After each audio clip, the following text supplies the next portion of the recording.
In today's Minecraft Origins Explains, I've got something slightly different for you. Instead of an actual Origin add-on, today we've got a collection of D&D based classes or D&D themed classes that you can add as an additional layer towards your typical Origin. These classes really just change or add 2 extra features on top of the Origin that you choose to make it a little bit different for you if you want to make it a little bit, add some more of your own uniqueness to it. This is created by the user known as Token Master from the Origins Discord server. As always, you have to download from there by creator's permission. Let's get into the classes. First up is Barbarian. In life there is only one option, Rage. Your first ability is Rage. When you fall below 4 hearts, you enter a raging state. Just wait for the Doom music to start. So first note, the Doom music part's a bit of a joke. You'll just get given these these buffs when you go underneath 4 hearts. You get given both speed, strength, and resistance for the entire duration that you're underneath 4 hearts. The moment you go above 5 hearts again, these abilities will finally count down to the actual 0 mark and then disappear off you completely. A very useful boost in those important situations. You've also got Hearty. Due to your rigorous training, you're able to take more hits more often, meaning that you've just got 2 extra hearts on top of your usual 10 as a Minecraft player, or just 2 bonus hearts on top of whatever health pool the Origin that you pick will have. The next class is Bard. When you combine sassiness, badassery, and a dump truck of charm, that, my friend, is a Bard. Your first ability is Charismatic. As a traveling performer, villagers love having you around, so they offer you much discounts. Basically, you permanently have Hero of the Village level 1 at all times. You can upgrade this temporarily with Hero of the Village 2 or 3 by doing various different levels of raids in villages, but again, why would you do that when you've already got a good version of it by default? And music. Start the world with your passion of music to regale your friends and enemies alike. Effectively, you spawn with a jukebox with 3 discs. The 3 chosen disc is Chirp, Other Side, and Pigstep, so pretty cool. Next we have the Cleric class. Filled with holy light, purity, and a strong moral compass, every adventuring team would be lucky to have a Cleric. Your first ability is Holy Strike. Your attacks are filled with holy light, applying weakness to any of those you smite. Basically, whenever you hit a mob with a physical attack, they'll be dealt a weakness that is so powerful that they will not be able to do any form of damage to you for around 10 seconds. But reminder, it only lasts about 10 seconds and they can start doing damage to you again. The ability takes roughly around 40 to 50 seconds to recharge again before you can use it a second time or a third time, regardless of wherever you are in the fight. Next is Skilled Healer. Due to the countless times you spend manifesting healing light, you are more proficient in crafting golden apples. The basic idea is that when you craft a golden apple, you'll gain 2 of them rather than 1. Now unfortunately I can't seem to get this to work correctly. This may be just because I'm using this on 1.19 rather than 1.19 or 1.18, which was what this Origin was originally made for. Next is the Druid class. At one with nature, you channel your power and influence into the fauna and flora. Your first ability is photosynthesis. Being at one with nature, and you can call upon its power to grow plants. The basic idea of that is that as long as you're out in the sun, every 30 seconds your hunger will be refilled back to the top again, as long as you're out in the sun. Again, very big clarification there. It's honestly something that you'll probably find to be very useful when you're running throughout the world, doing some exploring and other things on those lines, that your hunger will naturally just top itself up every now and then. Then you have Tough Hide. As a Druid, you know the best way to strengthen natural materials such as leather. Honestly though, this doesn't seem to make too much of a major difference. You're still probably not going to find too much use out of leather aside from getting leather boost in order to avoid the snow that you can fall into. So yeah, it exists, I suppose. Next is the Fighter class. A martial master, trained in the sword and able to battle tirelessly. Your first ability is a Martial Master. A master of combat, your skills and techniques manage to deal more damage with every swing. Basically, you do extra damage on top of your normal damage. You can pretty much double crit hit a husk and kill it pretty easy with an iron sword. It just amps up your damage a fair bit. Then you have Second Wind. You're a tireless soldier, extended battles hold no fear for you. Effectively speaking, you've just got permanent regen 1, which is pretty useful. Next we have the Monk class. With self-mastery, martial arts, and the power of Bruce Lee, monks are the master of invasion. The first ability is Evasive. Faster in the air than most are, you're aerodynamic and nimble even in the air.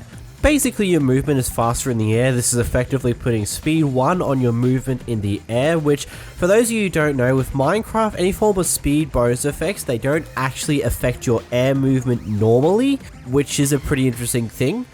With this secondary ability, you've also got Speedy, a monk has Knuckles, and a monk has Speed. No, he does not have Tails, and he weighs Zoom. Basically, you've also got Speed 1 permanently. So not only are you faster when walking, you can also sprint jump to get an immense speed boost because your air speed is also increased as well. Next, we have the Paladin class, a symbol of peace, light, and holiness. A Paladin is righteous, smitrous, undead, ass-kicking warrior. Holy Smite. Undead mobs tremble under your might and scatter the dust. I love how much this is rhyming right now. Basically, attacks deal a lot more damage than before, very similar to what the fighter and other damage boosters are. You can do crit damage, is a lot more powerful. You can two-shot a husk with an iron sword, which is pretty useful. Then you've also got Radiance. Your Radiance is stronger in the light, propelling your strikes and quickening them, basically making your attack speed just faster than normal, which is also pretty useful. The next class, we have the Ranger class, Warden of the Forest, Protector of the Nature's Realms. Your foes fall beneath your rain of arrows.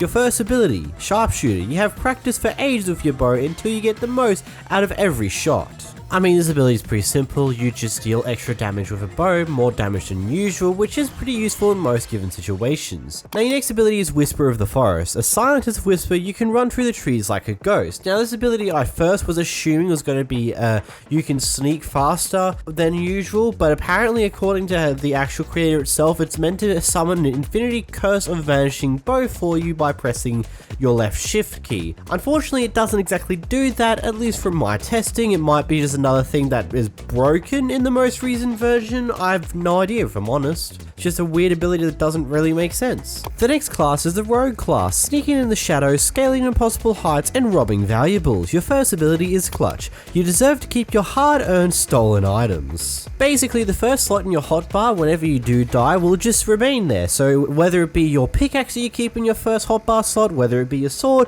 or whatever it is, you can keep it when you die. This could be useful when you're stealing someone's stuff, you don't have anything else on you, and they're about to kill you. You can put the most valuable thing in your first slot in the hotbar, and you'll keep it, and they won't get it back. Then Snatch. If you crouch, you can snatch items from larger distances. Use this with care. Effectively speaking, when you're holding shift and you're going towards an item, it will have a longer range of pickup, and it's as simple as that. Next we have is a Sorcerer class. The Sorcerer Supreme got nothing on you. Use your questionable lineage and shoot some fireballs. Your first ability is Magic Resistance. Thanks to being consistently exposed to magic, you've developed a resistance to it. Basically, potion effect based damage will do less damage to you than usual. Pretty much this is going to be most noticeable with any instant damage abilities, which you'll just take a little less damage from those instant damage potions. And also natural armor. Your draconic lineage gives you some more natural armness and toughness. Basically, you have 4 armor points on top of your natural amount, giving you pretty useful armor by the start, but again, it becomes pretty useless once you get to diamond and netherite gear. Then it's just like, yeah, cool, you had bonus armor at one point, cool.